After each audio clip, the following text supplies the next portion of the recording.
Going to argue with Paulo Cruzada. You know Paulo Cruzada, Gina Sejo, Jeffrey Sejo, Jiba Casadil. All of you should never be in mental hospital. But all of you should be in mental hospital. Why? All of you should be in mental hospital. You're attacking anybody. You know, Joseph Maspinas has lots of checkpoint. Oh, you know, Paulo Cruzada, remember, if you see this about that ISIS, oh, look,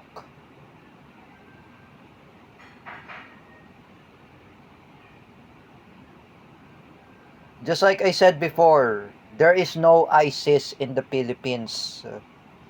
If you search in the news, if you search in the broadcast, there is no ISIS. Why are you praising about the terrorist group ISIS? Paulo Cruzada, ha? At least, unlike Danmar Dayaw, Kuya Danmar, full of politics. We discussed that with J. Rick Silva. And now, this Paulo Cruzada, full of terrorism, he's really a brain retard. You know, Paulo Cruzada, ha? I know you are special. Do not spread terrorism.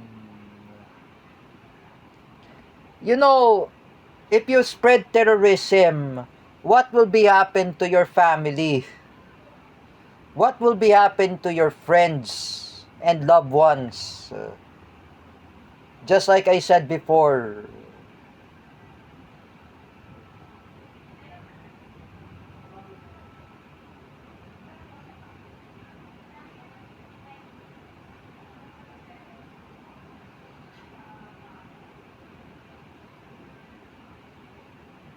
you know, Paulo Cruzada, you're just like Miguelito. You are pretending you're an ISIS wannabe. Remember, hundreds of ISIS terrorists, Paulo Cruzada, in the Philippines have been neutralized. And then you praise about the ISIS for what you made. You know, you're just like Christy Mix, who's supporting ISIS. You know, Paulo Cruzada, I treated you as my schoolmate in CDIFI. Now you see, I will no longer to forgive you anyway. Teacher May and Joseph Maspinas will never forgive you anyway. Why? They will never forgive you. Because I know Teacher May, Tiburcio, and Joseph Maspinas, they were, both of them are angry for promoting terrorism. Paulo Cruzada, that is really bad influence. Oh, you know that. What about your family? What about your relatives? Paulo Cruzada, if you're getting be arrested, you know, I do not spread terrorism, ha? I do not like terrorism. You know, Paulo Cruzada, your mother had reprimanded you. You didn't listen. How would you ever to praise terrorist group like ISIS, Paulo Cruzada, ha?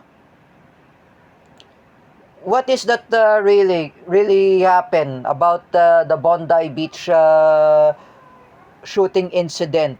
Oh, what is really happening to you? Oh, remember, Paulo Cruzada, I don't like terrorism, ha?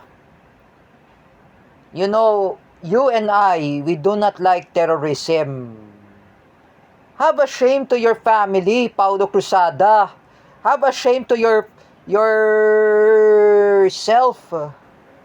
Even Teacher May, you threatened to hostage her. You threatened to hostage her in her house in Cainta Rizal. You know, Paulo Cruzada, remember, Teacher May is always reading the news when she watch a Bondi Beach incident in Australia. Oh, some say there is no ISIS in the Philippines. That is a fake news. Remember, Paulo Cruzada, I've been learn a lesson from Teacher May about the current events, about the liberation of Marawi siege. The ISIS like Maute and the Abu Sayyaf and the Bangsamoro Islamic Freedom Fighters, they were all defeated by the time of administration of Rodrigo Duterte. Rodrigo Duterte had neutralized all the ISIS. During the time of administration, you know, Teacher May, when she discussed about current events, Teacher May knows about the current events. I know Teacher May had support Rodrigo Duterte on war against terrorism, like he wants to destroy all the ISIS in the Philippines. For example, during the time, and Teacher May supported the war on drugs of Rodrigo Duterte to help the Filipinos not to use illegal drugs. You, Paulo Cruzada, you're using illegal drugs, you're promoting an ISIS. What kind of person are you? You know, Mr. Kulas Cruzada, ha? You're a father of Paulo Cruzada. Lecture your son behavior. However, your son doesn't know what he's doing. Just like I said before, dapat pagbawalan to si Paulo Cruzada. Paggamit ng social media, you know that. You know, Paulo Cruzada, have a shame to your family, have a shame to your friends, have to shame your schoolmates in CDIFI. Buddy Castro had unfriended you. Katin Canete, Sir Paulo Cua, Crystal Dulce Herrado, Yvette, and even Jens Manaid, all of my schoolmates in CDIFI, they unfriended you. They blocked you in Facebook. You know, Paulo Cruzada, have a shame to Teacher May. Have a shame to Teacher Marisa, Teacher Riza, Teacher Jessa, and Teacher Lendel. They didn't do anything to you.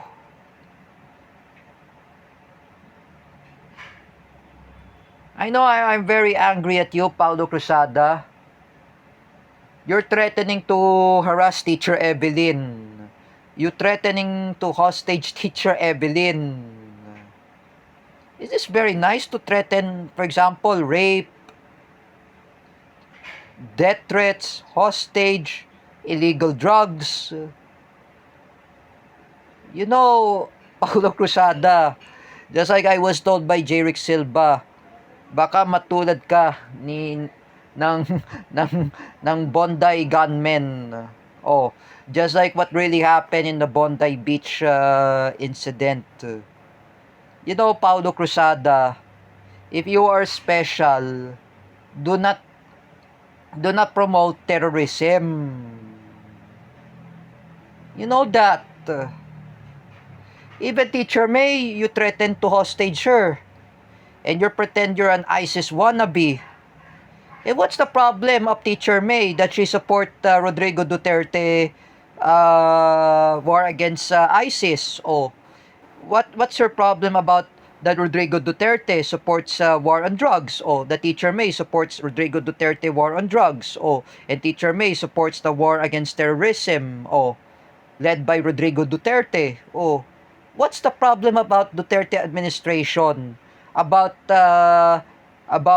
fighting against Maute ISIS o fighting against illegal drugs. O what is the problem, Paulo Cruzada? Ah, ano bang problema mo, Paulo Cruzada? Ah,